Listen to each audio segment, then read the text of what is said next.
The hospital's fluorescent lights buzzed like a swarm of angry wasps, each flicker stabbing at my throbbing skull. I sat on the edge of the ER bed, my left arm in a sling, my ribs screaming with every breath. The car accident had been a blur, a screech of tires, a jolt of metal, and then darkness. But the real pain wasn't the bruises or the fractured collarbone. It was the text I'd just read on my phone, sent from my wife, Claire, in response to my plea for her to pick me up. Okay. One word. Cold. Detached.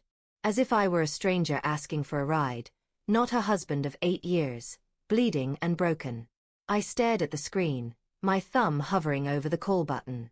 I wanted to hear her voice, to gauge if there was even a shred of concern behind that single word.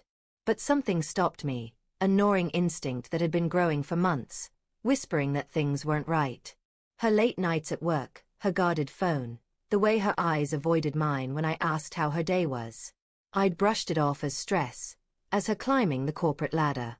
Now, with my body aching and my heart pounding, I wasn't so sure.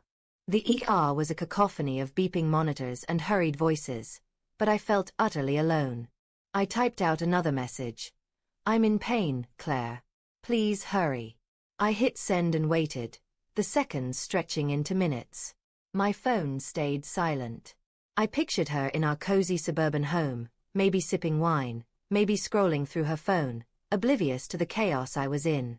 Or worse, not oblivious at all. An hour earlier I'd been driving home from a late shift at the warehouse, my mind on the dinner Claire had promised to cook, her famous lasagna, a rare treat since she'd started working overtime. The roads were slick from an earlier rain, and I was distracted, replaying a conversation we'd had that morning. She'd been distant, snapping at me over something trivial, like leaving dishes in the sink. I hadn't seen the truck swerve into my lane until it was too late. The impact had thrown me against the steering wheel, and I'd woken up in the ambulance, my phone clutched in my hand like a lifeline. Now, as I sat in the sterile ER, the memory of that morning's argument felt like a warning I'd ignored. Claire and I had always been a team, or so I thought. We'd met in college, bonded over late-night study sessions and shared dreams of a simple life.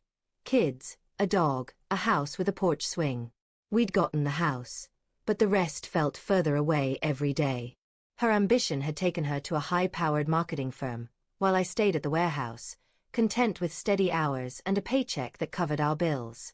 Somewhere along the way, our paths had diverged, and I hadn't noticed how far until now. My phone buzzed, snapping me out of my thoughts. A new message from Claire. Be there in 20. No apology, no concern, just another curt reply. I swallowed the lump in my throat, the pain in my chest sharper than the bruises on my ribs. I wanted to believe she was just busy, maybe stuck in a meeting, but the doubt was a splinter, burrowing deeper with every second. The ER nurse, a kind-eyed woman named Maria, checked my chart. You're all set to go home, Mr. Bennett, she said, her voice soft but professional. Is someone coming for you? My wife, I said, the words tasting bitter. Maria nodded, oblivious to the storm brewing inside me, and handed me a prescription for painkillers. I thanked her and hobbled to the waiting area, each step a reminder of the crash, and of Claire's indifference. When she finally arrived, 30 minutes later, she looked impeccable in her tailored blazer and heels, her blonde hair pulled back in a sleek bun. She didn't rush to my side or ask how I was. Instead, she stood by the entrance, her arms crossed, her expression unreadable. Ready? She asked, her voice flat. I nodded, unable to trust my voice. The drive home was silent, the hum of the engine filling the void where our usual banter used to be. I stole glances at her, searching for a hint of the woman I'd married, but her face was a mask, her eyes fixed on the road. My phone, still in my hand, felt like a loaded gun. I opened our text thread, scrolling up through weeks of messages. They were all like this, short, functional, devoid of warmth. When had we become strangers? At home, I sank onto the couch, wincing as my ribs protested. Claire disappeared into the kitchen, and I heard the clink of a wine glass. I wanted to confront her, to demand why she was acting like this, but my body was too heavy, my mind too foggy. Instead, I opened my phone again, this time to check our shared cloud account, something I hadn't done in months. I don't know what made me do it. Maybe that same instinct that had stopped me from calling her earlier. But as I scrolled through our synced photos, my heart stopped. There, among snapshots of our last vacation and my niece's birthday party, was a photo of Claire. She was laughing, her head thrown back, in a dimly lit bar I didn't recognize. A man's arm was around her shoulders, his face partially cropped out, but his hand was unmistakable, resting possessively on her waist. The timestamp was from 2 nights ago, when she told me she was working late. My breath caught, and the room spun. I clicked through more photos, each one a dagger. Another of her with the same man, their hands intertwined. A selfie of them in a car, not ours. My hands shook as I opened her email, synced to the same account. There, buried among work messages, was a thread with someone named Jay. The subject lines were vague, but the content wasn't. Miss you already. Can't wait for tomorrow. You make me feel alive again.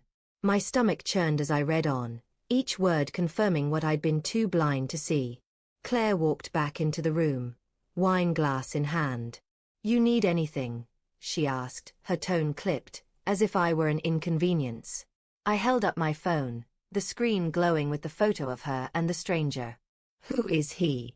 My voice was low, trembling with a mix of rage and heartbreak. Her face paled, the glass slipping slightly in her hand. For a moment, she said nothing, her eyes darting to the phone, then back to me. It's not what you think, she said finally, but her voice wavered, betraying her. Don't lie to me, Claire. I stood, ignoring the pain shooting through my body. I saw the emails. I saw the pictures. How long has this been going on? She set the glass down, her movements slow, deliberate. A few months, she admitted, her voice barely above a whisper. His name's James. He's someone from work.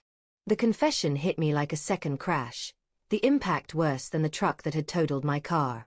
Why? I asked, my voice breaking. Was I not enough?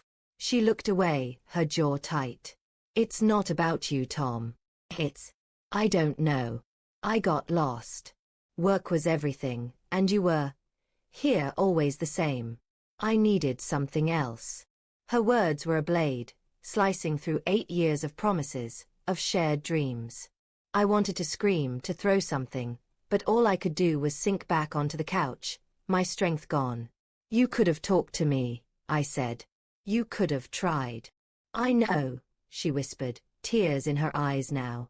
But they weren't for me, they were for herself, for the life she'd blown apart. The silence that followed was suffocating. I thought of the ER, of her cold okay, of the months I'd spent ignoring the signs. I'd trusted her completely, and she'd shattered that trust like it was nothing. I can't do this, I said finally, my voice steady despite the ache in my chest. I need you to leave. Claire nodded, as if she'd expected it. She grabbed her purse and walked out, the door clicking shut behind her. I sat there, alone in our house, the weight of her betrayal heavier than any injury from the crash. The pain would fade, I knew, but the scars, those would stay forever.